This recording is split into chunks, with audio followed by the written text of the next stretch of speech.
또 믿고 감사드리며 예수님의 이름으로 기도드립니다. 아멘. 예, 반갑습니다. 좀 코로나가 걱정이 돼서 그런가 너무 멀리들 앉아 계시는 것 같아요. 제가 마스크 쓰고 하니까 다음번에 와서 앉으실 때는 조금 중간 자리 정도 그 정도 안에 좀 있었으면 좋겠습니다. 원래 성경 공부할 때는 다 여기 모여서 하고 그랬는데 주중에 낮에 하는 성경 공부 인원보다 더 적게 나오니까 조금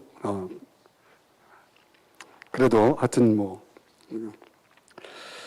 자, 여러분 지금 그 인쇄된 내용을 좀 보시면은 교회에 관한 책 이렇게 돼 있죠. 이제 오늘은 교회를 좀 깊이 들여다보는 시간을 갖겠는데 구약 39권, 신약 27권 이거를 이제 굳이 여러분들에게 다시 이렇게 보여드리는 이유는 저는 이제 이게 성경을 크게 9개로 나눠서 이제 보는 겁니다. 창출 레민신, 모세오경 5권을 가지고 이 5권의 대주제는 하나님은 누구신가? 하나님은 어떤 분이신가? 그 하나님과 어떤 관계를 가져야 되느냐? 이런 차원에서 모세오경의 중요성이 있고요. 그런 모세오경의 기초 위에 역사서 9권은 그 하나님과의 관계를 잘 살아낸 그런 하나님과 올바른 관계를 가진 사람과 그렇지 않은 사람의 두 부류의 모델을 이렇게 쭉 역사 속에 쭉 그려나가고 있습니다. 물론 이제 여호수아는 여호수아를 중심으로 하고 있고요. 그리고 그 안에 이스라엘 백성들의 모습을 보여주고 사사기, 룻기, 사무엘상하에서는 가장 대표적인 세 사람이 사무엘, 사울, 다윗. 그리고 또 열왕기 상하에서는 다윗 왕이 죽고 솔로몬 왕서부터 해서 쭉 북쪽의 이스라엘과 이 남쪽의 유다 왕국의 왕들의 이야기를 쭉 그려나가죠. 역대상하에서는 북이스라엘을 빼고 남왕국 유다 왕국에 대한 그 나라를 더 집중 조명해서 하나님이 보신 역사, 또 세상이 보는 역사와 좀 차별해서 다시 또 비슷한 내용들이 이제 또 반복이 되죠.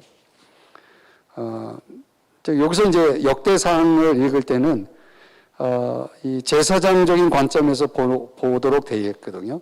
제사장적 관점에서 다윗이 이제 성전 건축을 어떻게 준비해 나가느냐라고 하는 어떤 그런 차원에서 역대상을 쭉 그려나가 마지막에 성전 건축에 대한 준비를 완료하고 하나님께 기도를 드리면서 찬양을 드리는 내용으로 역대상이 이제 마무리되죠. 어떻든 역사서 전체 속에 그런 인물 중심으로 우리가 성경을 쭉 읽어 나가다 보면 하나님과 올바른 관계 속에 서 있었던 사람들과 그렇지 않은 사람들의 두 부류를 추적해 볼 수가 있죠.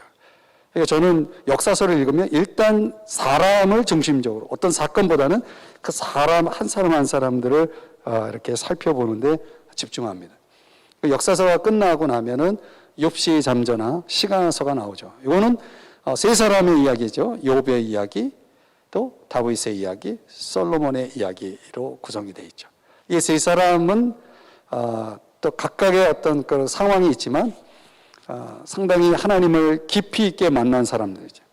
하나님과의 관계를 깊이 있게 이룬 그 세 사람의 공통점이라고 하는 것은 우리가 잘 아는 대로 그 사람들에게는 뭐가 있습니까? 시가서라고 하는 노래가 있고 또 다른 말로는 기도가 있고 또 다른 말로는 지혜가 있죠.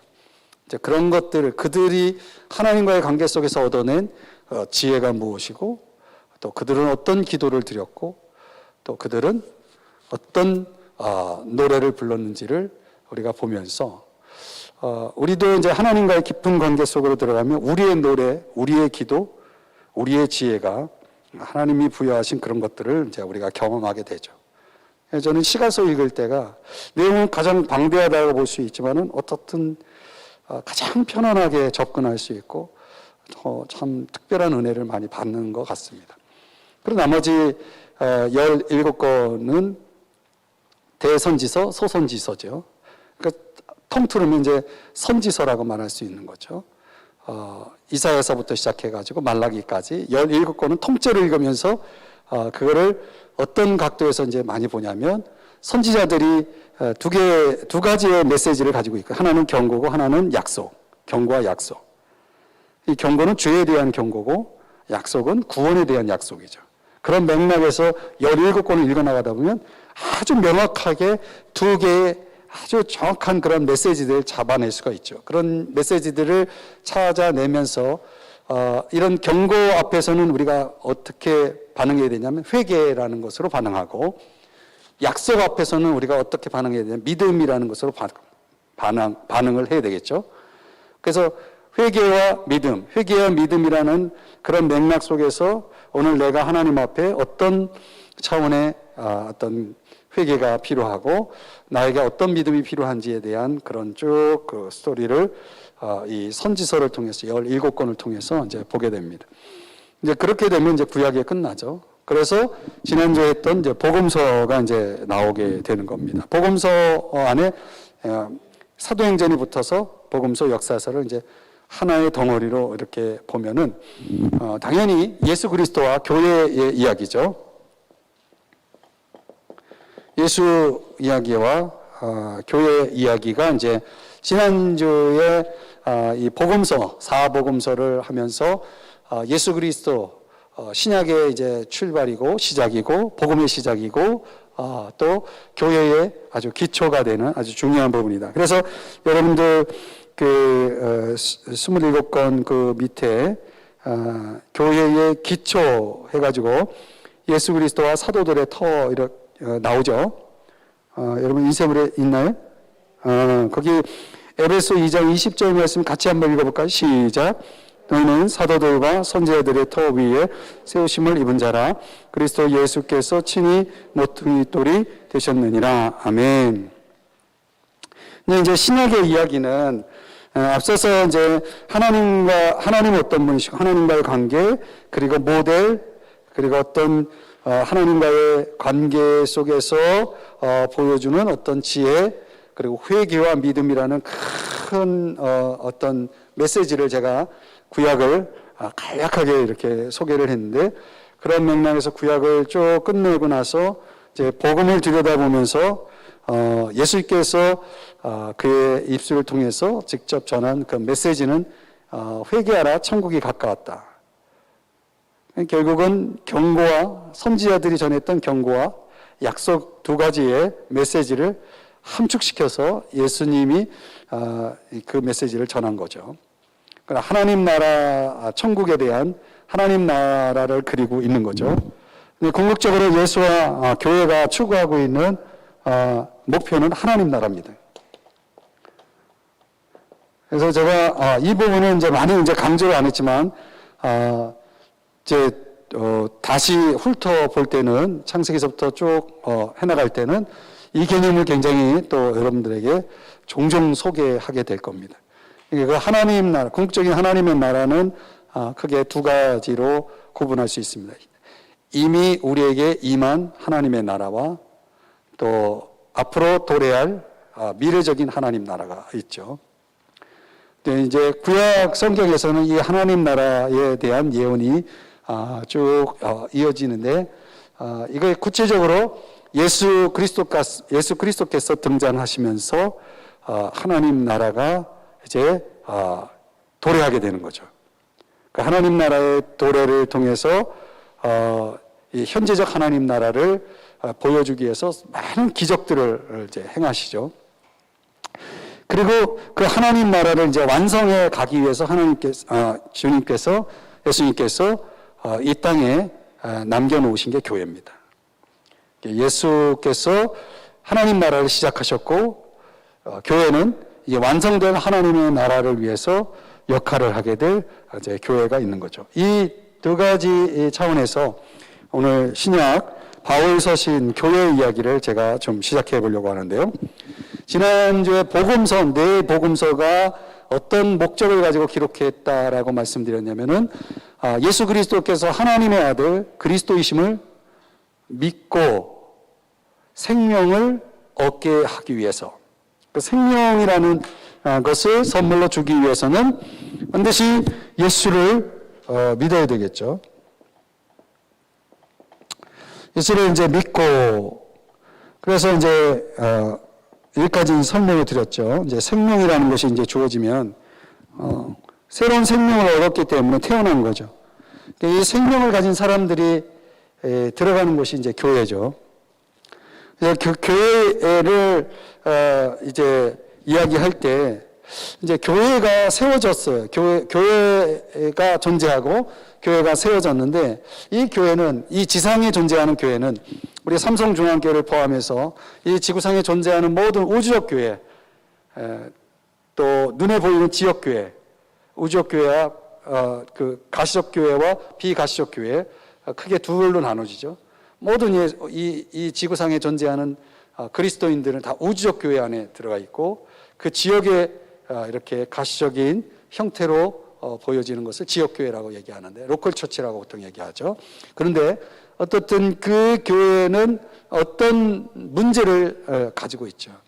그 문제를 가지고 있기 때문에 이제 그 문제를 해결하기 위해서 바울을 통해서 하나님이 바울 서신이라는 걸 일종의 레터죠. 편지를 쓰게 되는데, 그게 9권이라는 편지가 기록이 되고, 부가적으로 목회의 서신 4권이 추가돼서 전체적으로 말하면 13권이 기록되게 되는 거죠.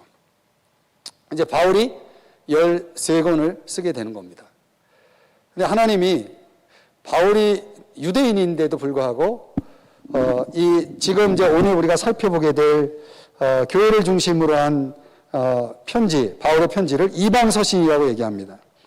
이 이방은 유대인이 아닌 지역의 교회, 즉 이방인들로 구성된 그런, 물론 이제 여기에 이방인 교회에도 유대인들이 들어가 있지만은 기본적으로는 이제 이 이방인들로 인해서 세워진 지역 이름을 딴 로마 교회, 로마서, 고린도 교회, 고린도 전후서, 이런 식으로 지역 이름을 따서 이방 교회가 이제 세워지게 되는데, 이제 이들을 위해서 이제 편지를 쓴 내용들을 우리가 이제 오늘 지금 살펴보면서, 그 편지들은, 편지의 목적은 뭐냐면, 이 편지의 목적이라는 게 있어요. 이 편지, 모든 편지의 목적은 어떤 목적을 가지고 기록이 됐냐면, 이 생명을 가진 사람들이 교회 속에 존재하는데, 이 교회 안에서 많은 문제들이 있단 말이에요. 그 많은 문제들을 풀어내면서 결국은 이 서신들을 통해서 어떤 목적을 가지고 있냐면 신앙 성장이라는 것을 목적으로 갖고 있는 거죠. 여러분 생각해 보세요. 이건 논리적으로 볼 때 그렇게 어렵지 않습니다. 생명이 태어났어요. 그럼 그 생명에 대해서 우리가 주목할 때 그 생명에 대한 어떤 관심이 가장 크겠습니까? 그 생명이 자라는 거에 대한 관심이 크겠죠. 아기를 낳았다면 그 아기가 무럭무럭 잘 자라주는 모습을 보면서 가족들이 그 안에서 행복과 기쁨을 찾지 않습니까? 어떻든 이 태어난 존재에 대한 그 생명이 성장하는 것에 대한 관심, 이게 이제 하나님의 관심이고 또 바울의 관심이죠. 근데 이 성장을 방해하는 문제들을 안고 있는 이 교회들을 문제를 해결해서 그들의 신앙을 성장시키는 그런 차원의 어떤 목적으로 기록된 것이 뭐다? 바울 서신 또는 이방 서신 또는 교회 서신, 이렇게 여러 가지 다양한 이름을 붙여서 사용되는데, 그 성경이 로마서, 고린도 전후서, 갈라디아서, 에베소서, 빌립보서, 골로새서, 데살로니가 전후서, 이렇게 해서 총 9권이 되는 겁니다. 오늘 아주 짧은 시간 안에 이 내용의 핵심들만 쭉 살펴보도록 하겠습니다. 먼저 교회의 기초, 교회의 탄생과 교회의 확장에 관한 사도행전의 이야기는 총 28장으로 기록되어 있는 이 사도행전을 여러분들이 읽으면서 여러분들은 어떤 부분이 은혜가 되셨는지 모르겠어요. 사도행전의 그 뼈대는 크게 둘로 나눠질 수 있습니다. 1장서부터 12장, 13장서부터 28장인데 전반부에는 베드로 행전이라고 말하죠. 베드로를 중심으로, 후반부는 13장서부터 28장은 바울을 중심으로 바울 행전이라고 이렇게 얘기를 합니다. 여러분들이 사도행전 읽어나갈 때 그 12장, 그래서 자 여기를 지금 이제 보시면 그래서부터 28장까지 이렇게 있는데, 사도행전에서 아주 중요한 획을 그린 게 뭐냐면 10장서부터 12장이에요. 이때 무슨 사건이 벌어지냐면 고넬료라고 하는 사람이, 이방인이죠. 고넬료라는 사람이 성령을 받게 됩니다.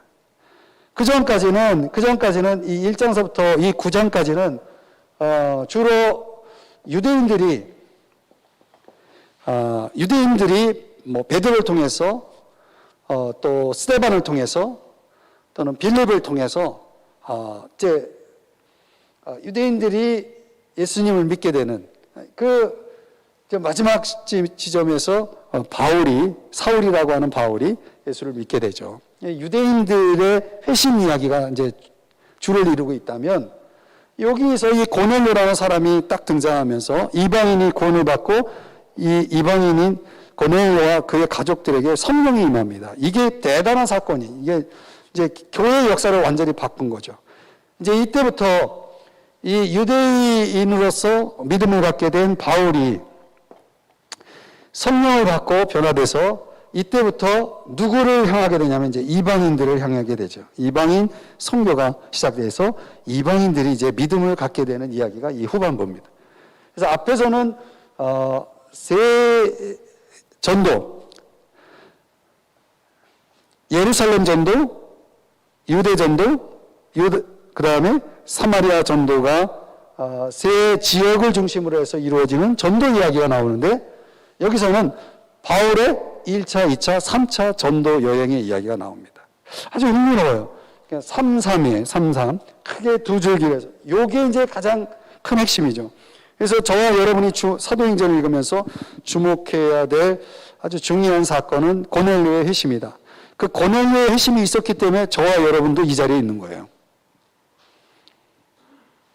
하나님께서 이건 이제 나중에 이제 종말론과 관련돼서 또 이야기가 되겠지만, 지금은 그래서 교회 시대, 이방인의 시대가 돼서 지금 저와 여러분 같은 이방인들이 구원을 받는, 성령을 받고 구원받게 되는 지금 그 시대 속에 있고, 이 교회가 이제 지상에 존재하지 않는 날이 옵니다. 그때 주님이 공중에 재림하시면 이 교회는 지상에 존재하지 않고 다 휴거가 되죠.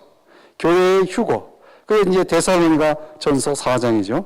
교회가 휴거되면 지상에는 이제 누구만 남냐면 유대인들과 그리고 믿지 않는, 교회가 아닌 넌 크리스천들, 그러니까 예수 믿지 않는 사람들만 남게 되죠. 이제 그 남은 자들에 대한 하나님의 또 구원의 플랜은 또 다르게 이제 진행이 됩니다. 자, 이제 그래서 여러분들이 이제 사도행전은 이렇게 요약을 하면 28장까지 읽어 나가는데 여러분들 크게 어려움이 없을 겁니다.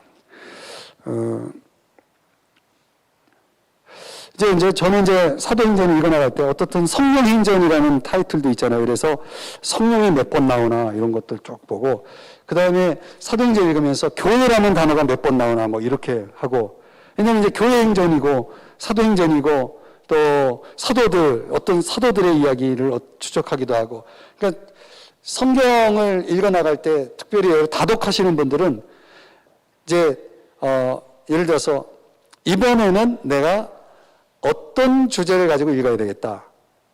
이제 이런 어떤 주제를 정해놓고 성경을 읽어 나가는 겁니다. 이런 성경 읽기를 연역적 성경 읽기라고 합니다. 이건 이제 제가 아주 좀 갑자기 이 노하우를 갑자기 이야기하게 됐는데, 이거 원래 얘기 안 해주는 건데, 예, 하여튼 뭐 이미 끝났어요. 이제 방송도 나가고, 되돌릴 수가 없어요.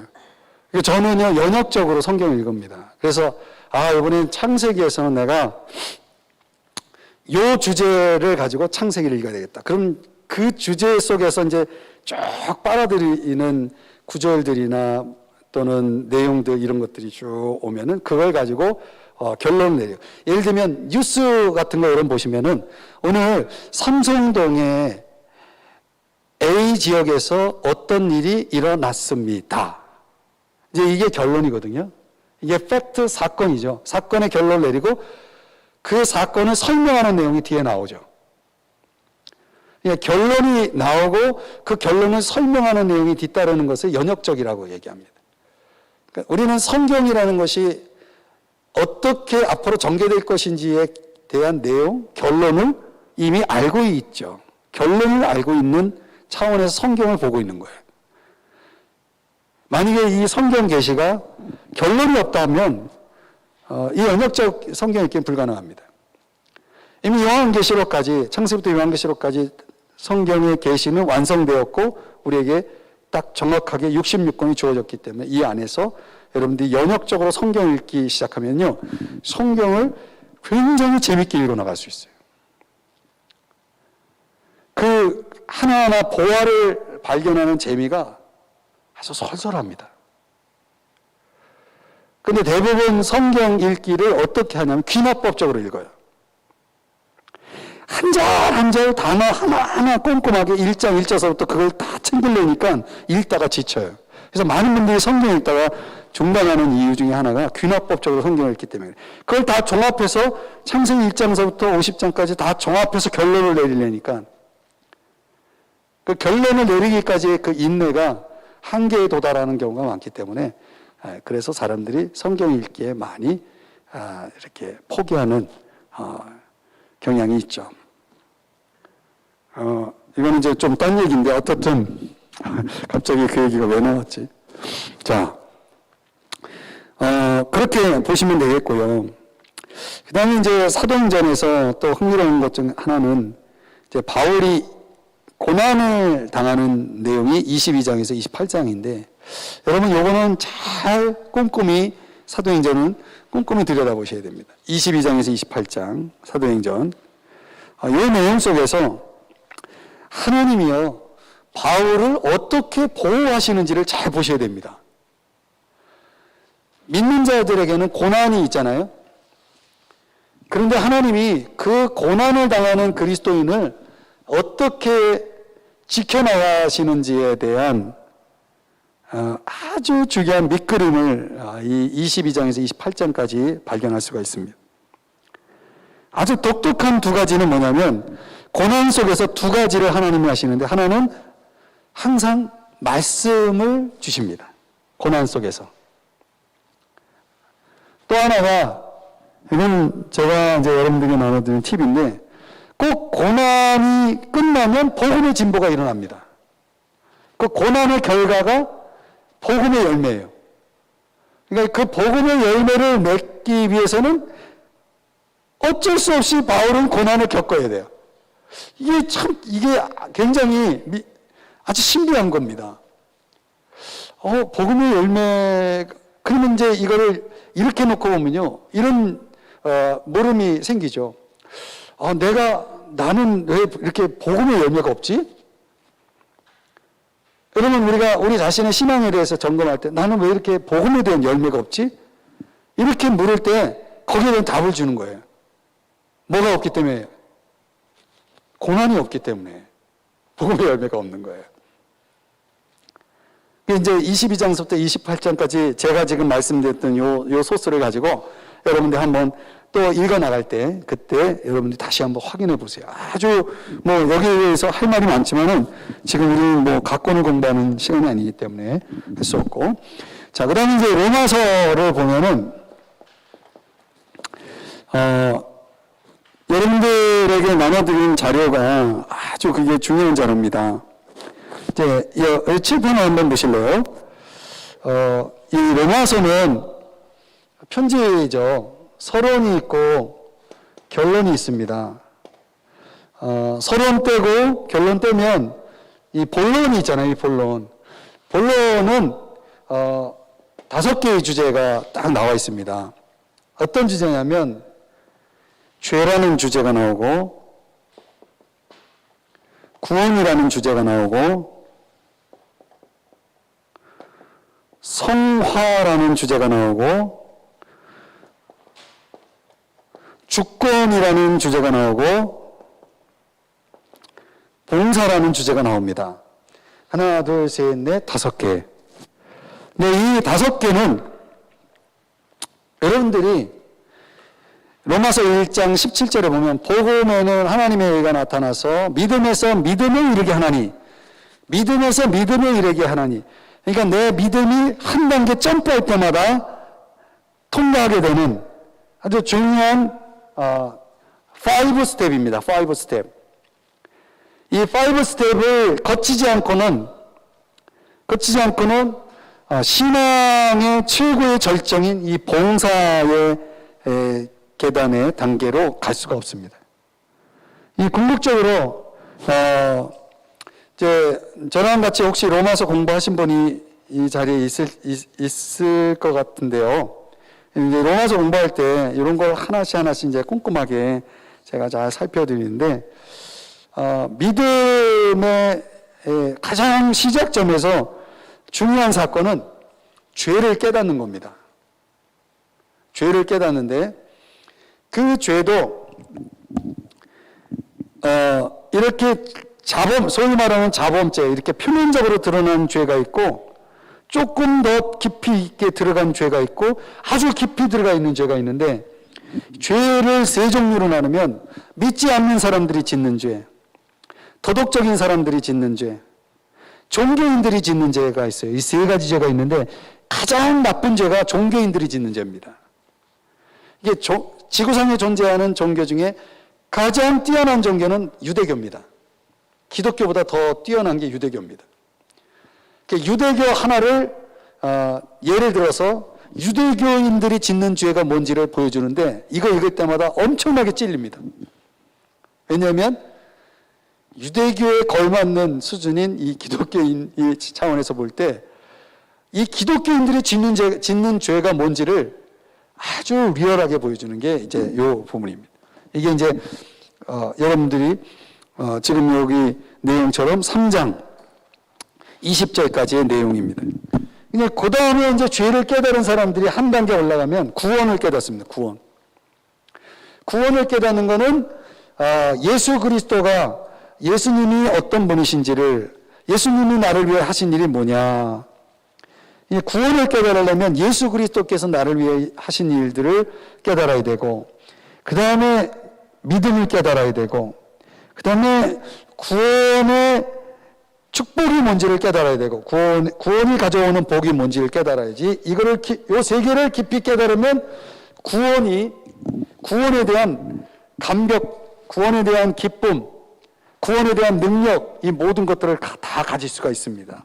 그래서 요 구원을 깊이 깨닫기 위해서 3장 21절에서부터 5장 11절까지를 쭉 파헤치는 겁니다.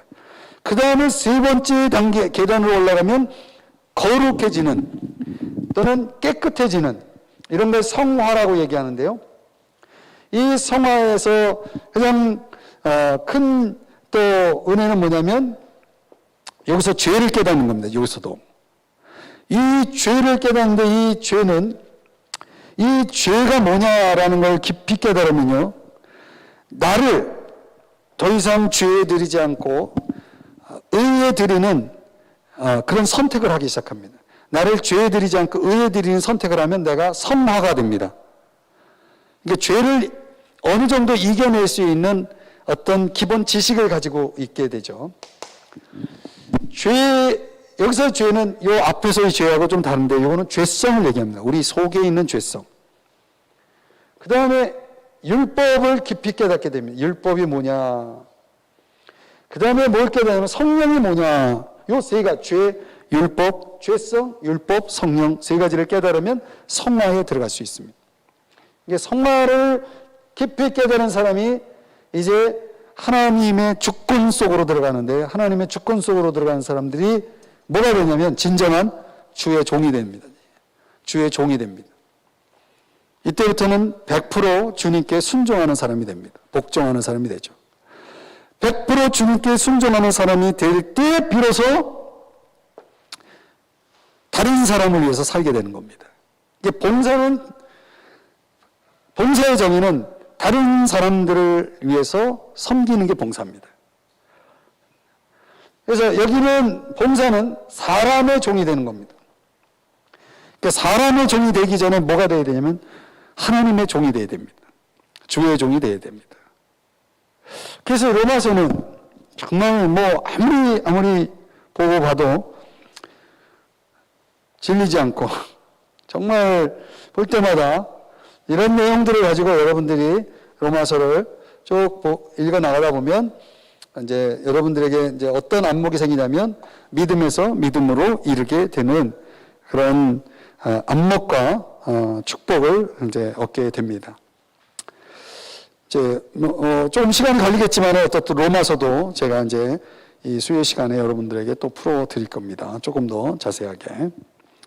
그 다음에 이제 이렇게 믿음 안에서 신앙생활 하면서 저도 그랬던 것 같아요. 내 믿음이 막 성장하는 과정 속에 저의 믿음의 태클을 건 사건은 교회였습니다. 교회가 믿음이 막 좋아지려는 사람한테 참 장애가 될 때가 많아요. 왜 그러냐면 교회에 문제가 많거든요. 그래서 로마서에서 은혜를 잔뜩 받았다가 고린도전서에서 은혜를 다 까먹는 거예요. 제가 이제 말하는 이 표현은 뭐냐면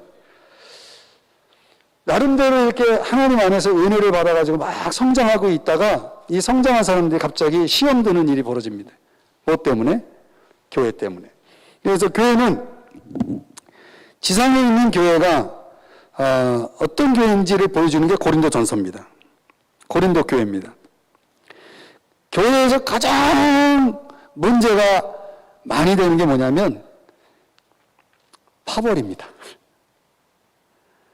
그래서 문제를 다룰 때 1장서부터 4장까지, 고린도전서 1장서부터 4장까지는 이 파벌의 문제를 다룹니다. 나는 바울 편, 너는 베드로 편, 나는 아무 편도 아니야, 난 그리스도 편, 뭐 그러면서. 그래가지고 교회 안에 이렇게 파벌이 생김으로 인해서 고린도 교회가 너무 골치가 아팠어요. 또 그런 문제가 이제 또 해결이 되는가 싶으면 또 이성 문제가 생기고요. 또 어떤 법적인 문제가 생기고 또 어떤 관습, 머리에 수건을 쓰냐 마냐, 우상, 복음, 성찬, 방언, 사랑, 예언, 부활. 지금 제가 그냥 쭉 읽어드렸는데 고린도 교회 문제가 15장까지 기록되어 있는 이 내용 속에 10개가 넘어요. 문제가 얼마나 많아요. 그래서 이 문제를 해결하기 위해서 바울이 여러분 교회 안에서는 절대로 옳고 그름을 따지다가는 절대로 교회는 문제가 해결되지 않습니다. 너가 옳으냐 내가 옳으냐 이렇게 하냐 저렇게 하냐 이렇게 하면 해결이 안 됩니다. 그래서 바울이 쓴 방법이 이겁니다. 십자가. 십자가 앞으로 나아가면은 문제가 해결됩니다. 여러분들이 항상 십자가 앞으로 가야 돼요. 왜 십자가가 이 중요하냐면 십자가가 있으면 교회의 문제는 다 해결됩니다. 두 가지가 이 십자가로 인해서 깨달아지기 때문에. 뭐가 깨달아지냐면 내가 죄인이라는 사실이 깨달아지고 두 번째는 내가 은혜 받은 자라는 걸 깨닫기 때문에 이 두 가지를 깨달으면 한번 따라하십시다. 우리는 다 똑같다. 우리는 다 똑같은 사람이 되어버리는 겁니다. 여기서 예되는 어떤 특별한 사람이 있습니까? 나는 죄인이 아니야. 나는 은혜 받은 것도 없어. 이 십자가라고 하는 이 메시지가, 이 십자가 복음이 우리에게 주는 강력한 두 개의 메시지를 통해서 교회 안에 여러 가지 너와 나가 다름들을, 그 다름으로 인해서 벌어지는 그런 갈등들, 문제들을, 충돌들을 다 해결해 나갑니다. 그래서 이 십자가로 인해서 해결된 고린도 교회가 조금 성장했을 때 바울이 고린도후서라는 두 번째 편지를 통해서 십자가의 신앙으로 나아간 그리스도인들이 누리게 되는 특권을 소개하는데, 그 특권이 예를 들면 그냥 결론부터 내리면, 이런 특권을 십자가 앞에서 이제는 너가 옳으냐 내가 옳으냐를 따지는 사람이 아니라 1장, 고린도후서 1장에서 가장 먼저 나오는 게 이거예요. 위로. 이제 교회 안에서 야 너가 옳아 내가 옳아 그리고 막 그렇게 다투고 갈등하고 그런 신앙생활을 했던 사람이 십자가 신앙으로 탁 자리를 제대로 잡으면 그때부터 다른 사람을 뭐하기 시작하면 위로하는 사람으로 바뀌어요. 위로. 또 두 번째 그 2장에서는 향기가 돼요. 향기. 그리스도의 향기. 하여튼 쭉 나와요.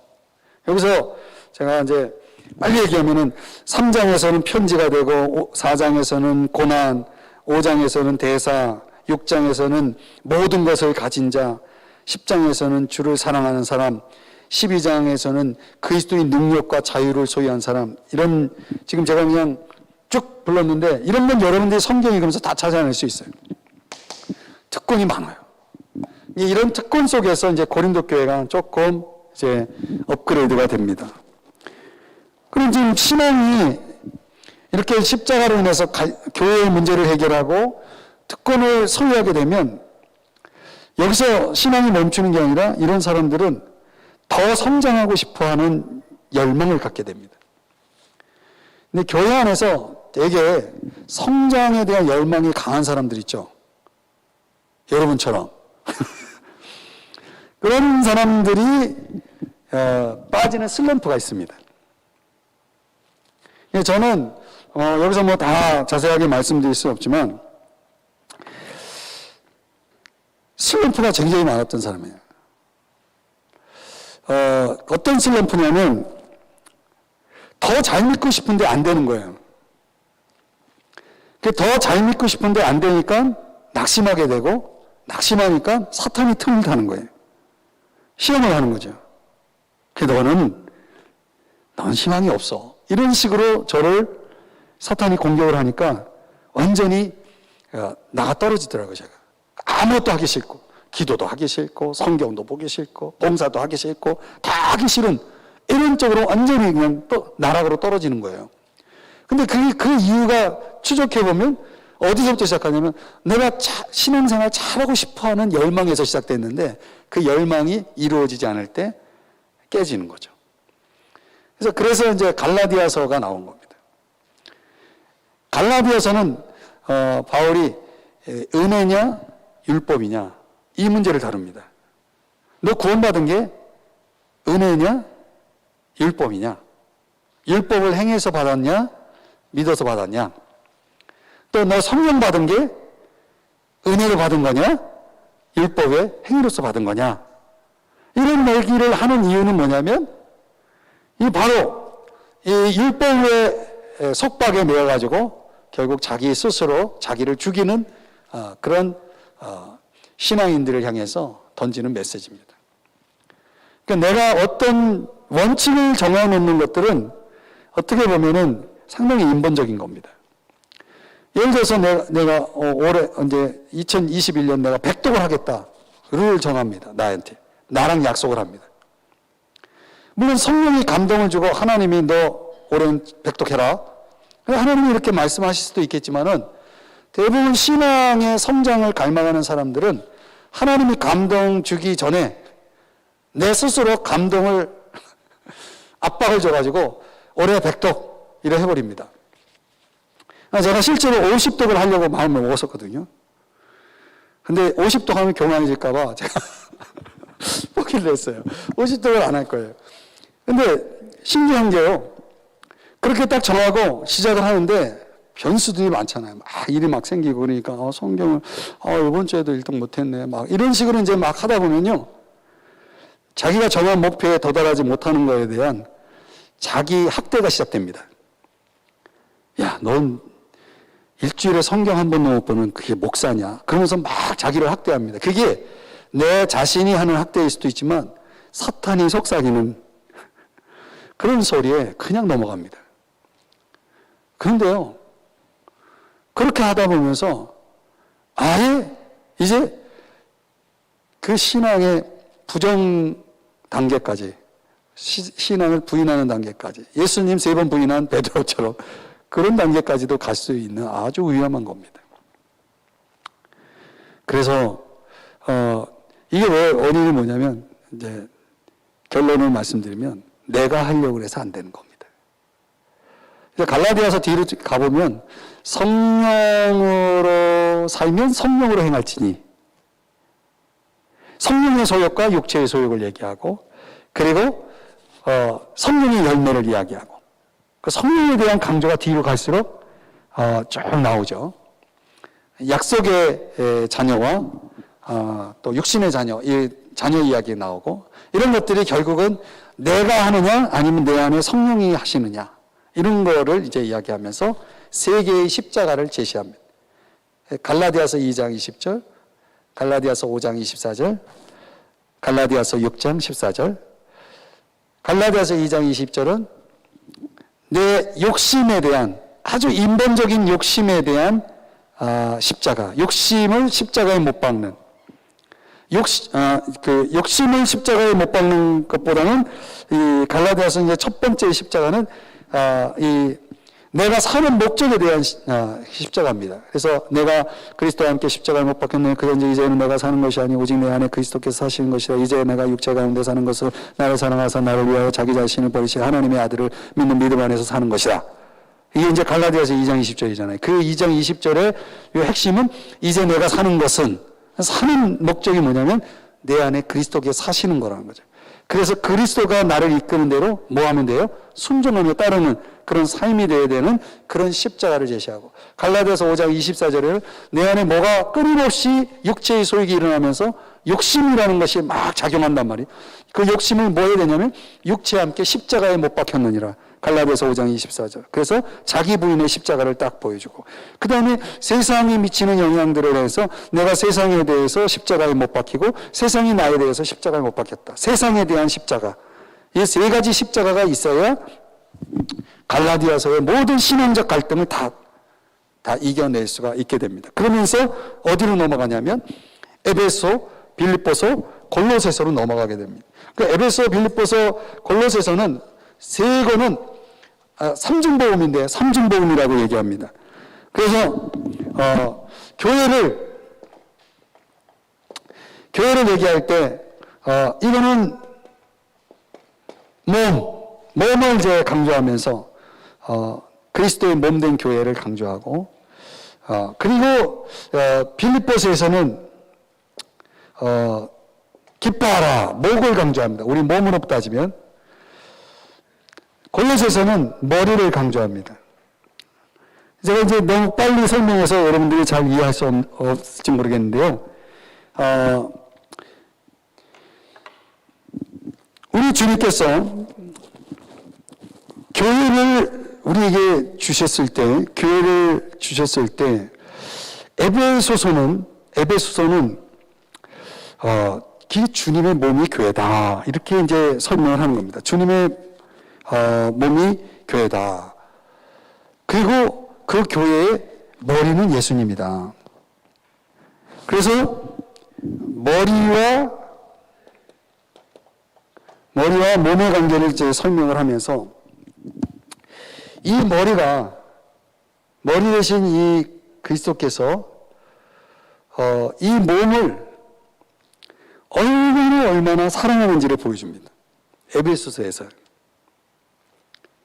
그러니까 주님이 교회를 너무너무 사랑하신다는 거예요.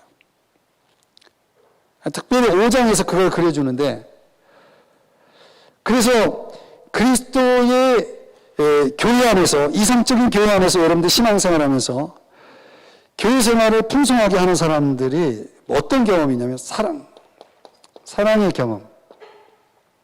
사랑의 경험을 깊이 하게 됩니다. 그래서 에베소서는 사랑의 책입니다. 사랑의 책.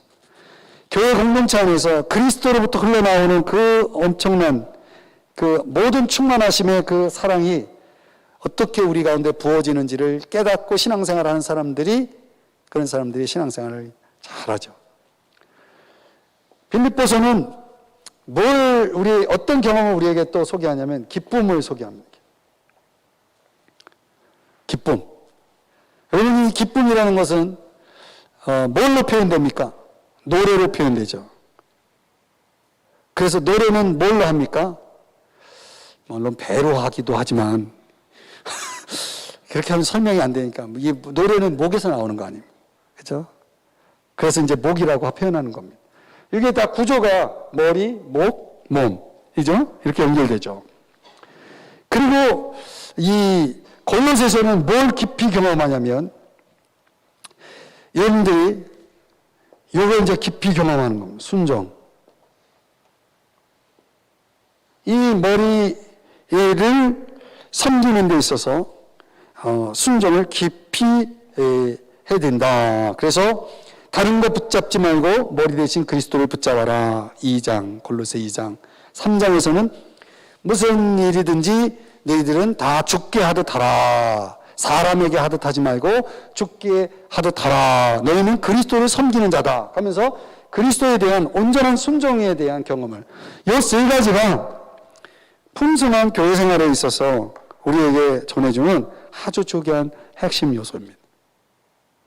근데 이런 사랑 안에서 우리가 살다 보면요, 또 기쁨 안에서 순종하면서 살다 보면은 이게 이제 어디로 가냐면 이걸로 가는 겁니다.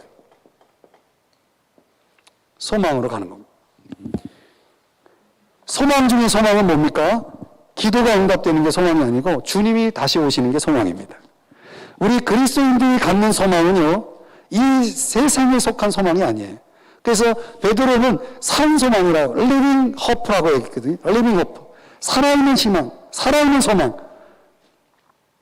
그 살아있는 소망은 주님이 다시 오시는 겁니다. 우리가 이 지구상에, 우리가 이 땅에서, 이 세상에서 사는 동안 이루어지는 소망은요, 결국은 전도서의 메시지로 보면은 다 헛된 거예요. 헛된 거예요. 그림자예요. 정말 우리에게 필요한 소망, 이루어져야 될 소망은 주님이 다시 오시는 소망으로 가는 겁니다. 이 소망을 어떻게 준비해야 되는지, 또 그걸 잘 준비하면 어떤 상이 있는지, 어떻게 준비하는지는 데살로니가전서, 어떻게 이렇게 준비를 잘하면 어떻게 보상이 주어지는지를 소개한 게 데살로니가 후서. 준비, 보상. 이렇게 해서 두 권의 책이 이어지는 거죠. 이렇게 놓고 보면 앞에서 제가 말씀드렸던 것처럼 십자가에 대한 믿음, 4권. 어떤 책이죠? 로마서, 고린도전서, 후서, 갈라디아서. 이 십자가 신앙에 대한 믿음이 4권이 딱 그 믿음을 강조하고, 그리고 교회 3권, 에베소, 빌립보서, 골로새서는 사기순이지만 사실은 사랑 안에서 이게 다 이루어지는 거예요. 순종도 사랑 안에서, 기쁨도 순종 안에서, 사랑 안에서. 이렇게 해서 사랑, 그 다음에 데살로니가전서 소망. 그래서 믿음, 사랑, 소망. 이 3가지는 항상 있어야 된다. 그래서 9권은 우리에게 항상 있어야 된다. 이런 이제 메시지를 주는 거죠. 그래서 이제 여러분들이 제 책, 아주 특별한 성경 읽기 그 책을 보면은요, 조금 더 디테일하게 이런 부분들을 설명해 주고 있으니까 여러분들이 그거 이제 확인해서 한번 읽어보시면, 저는 이제 복음서를 빼고, 이건 이제 통째로 읽거든요. 사도행전서부터 요한계시록까지 그냥 한 번에 탁 읽어요. 그럼 이제 그거는 저는 이제 이 믿음, 소망, 믿음, 사랑, 소망 이 세 가지의 결론을 가지고 연역적으로 읽어 나가는 거예요. 그래서 이 책들이 이 내용들이 믿음에 대해서, 사랑에 대해서, 소망에 대해서 어떻게 풀어가는지를 쭉 이렇게 보다 보면은 읽다 보면 요한계시록 22장 마지막 절이 딱 오고 그렇게 하면 또 아멘 주 예수여 오시옵소서 그렇게 또 하고 할렐루야 그러고 다시 창세기 대초에 하나님이 천지를 창조해 그게 창세기 1장 1절로 다시 가는 거죠. 이제 이 순환이 이제 저는 이제 일주일마다 이렇게 한 바퀴가 돌아가니까 요즘 또 연구를 하고 있어요. 어떻게 하면 좀 더 재밌게 읽을 수 있을까? 제가 이제 재밌는 그런 성경 읽기를 그런 책을 하나 썼으면 좋겠어요. 재미있게 성경 읽는 방법 해가지고 그 성경 읽기를 하다 보니까 이렇게 읽으니까 좀 재밌네, 또 저렇게 읽으니까 재밌네. 그래서 제가 이제 어떤 식으로 성경을 읽냐면 성경책을 여러분 이렇게 펴지잖아요. 성경책을 이렇게 틀어서 한번 읽어보세요.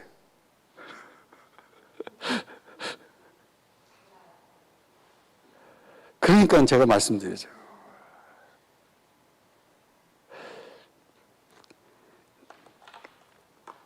성경책의 위치만 조금 틀어도요, 성경이 다르게 보입니다.